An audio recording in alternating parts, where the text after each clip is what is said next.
But before I end this episode of India Story, a very special interview for you. I was speaking about the fact one of the largest Hindu temples anywhere is coming up in Abu Dhabi. It's an important signal. And we're now being joined by Swami Brahmavihari Das, who's a representative of the BAPS organization. He's the person who's really been driving a lot of the construction out here. Swamiji, thank you so much for joining us.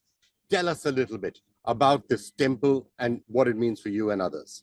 The BAPS Hindu Mandir, it's almost seen as a miracle. It's like a lotus, growing in a desert. Maybe 4 or 5 years ago, people had not even thought that such a mandir could ever happen. But it has happened. Primarily, our spiritual leader, His Holiness Pramukh Swami Maharaj. It was in 1997. And to really put it forward, I was present with him in the deserts of Sharjah.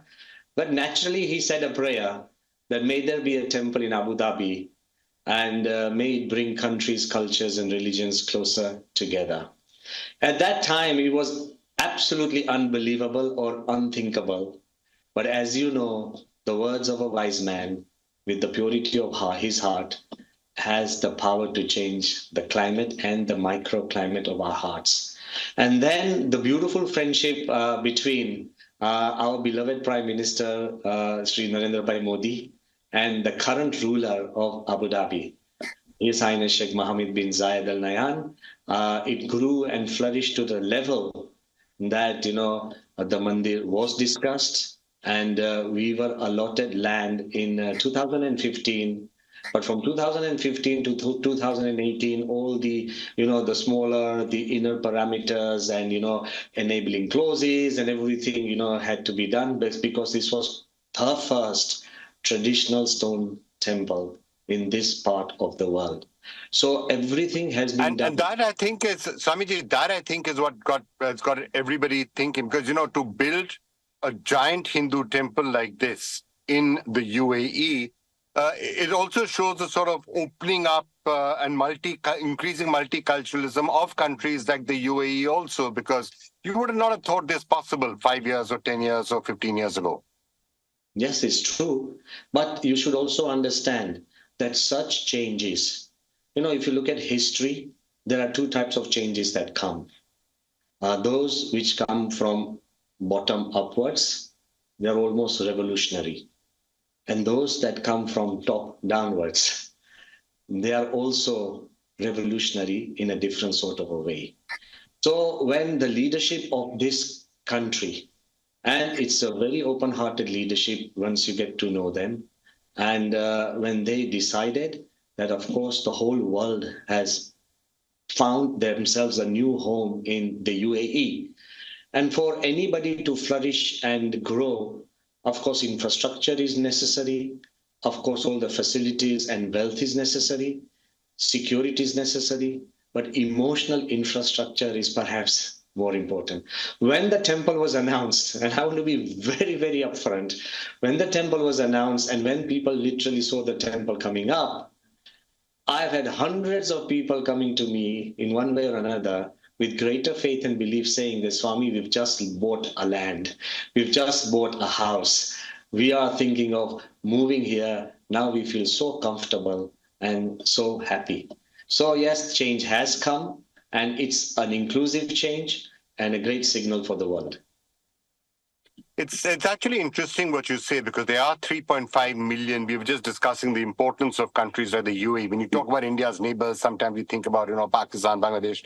But 3.5 million Indians, people of Indian origin now live in the UAE. And you're saying that that temple is also making them feel that this is their home, this is their land. Yes, it's comfort.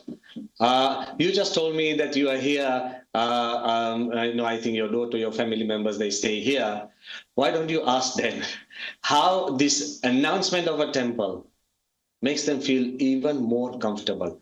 It isn't that they were not comfortable before. Yes, they were comfortable for reasons. But when you have an emotional reason, a reason where you feel your beliefs are respected, it is far, far deeper. And that's how our existence develops. Right. Were there any changes or anything that you've kept in mind while you are constructing this the temple, keeping in mind any local sensitivities or local issues? And have you faced any pushback from any elements here? In all humility, I have to admit that it's a great feeling of gratitude. If you can imagine, the leaders had space in their heart and they allowed us to make a temple. But when I went to His Highness Sheikh Mohammed bin Zayed Al Nahyan and our Prime Minister in the Presidential Palace, and I believe it was in 2018, 10th of February. And I remember the date because the palace had just been opened to people. That was the first time ever the presidential palace was open to people, and obviously as a welcome to our Prime Minister. Till now, the presidential palace had never been used in this fashion. If you look back into history, you'll know. And about 2,000 dignitaries were invited. And amongst those 2,000 dignitaries, we were very simple, small monks. And of course, our clothes made us stand out. And as we went, before us, so many great, agreements, trade agreements had been signed. And everybody applauded them. But then when our names were called out, and both the Prime Minister and the Crown Prince at that time, they called us together. Very honestly, I showed them two different drawings. I said, Your Highness, you have given us permission to make a temple. But what sort of a temple should we make? Should we make a temple which is like a normal, traditional Abu Dhabi building? So from outside, it is very low key. And we can do our prayers and put our murtis and our beliefs inside, and then we can pray. So even that is true. To be honest is very important. Or should we make a temple which is completely out of stone? It takes a couple of years, but it's a lot of carving, and then it will have forms, it will have designs, and it will actually revive 10,000 years of art and culture. What do we want to do? Please take a call. And I want to tell you and the audience, whoever they may be watching, look at the large-heartedness. His Highness said that if you are making a temple, it should look like a temple. And you make the traditional one, put the carvings in. And that's when, as I talk to you, I am literally getting goosebumps because that moment was very well. I never imagined this would be. And that's when our Prime Minister came closer to us and said that, Brahmavihari Swami, I and the Crown Prince are like brothers. That's when he said that all three of us are brothers.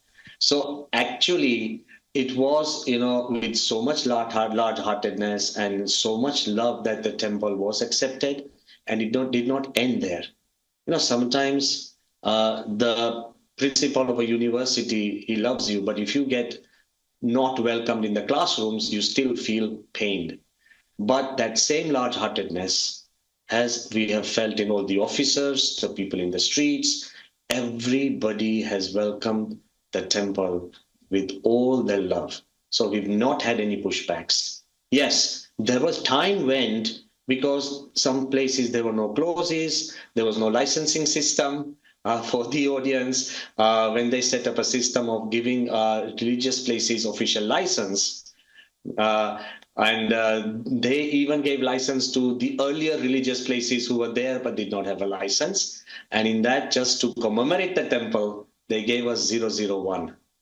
Though it was a very new place, but it has been given with so much love, and we have been welcomed by everybody, and there have been no pushbacks.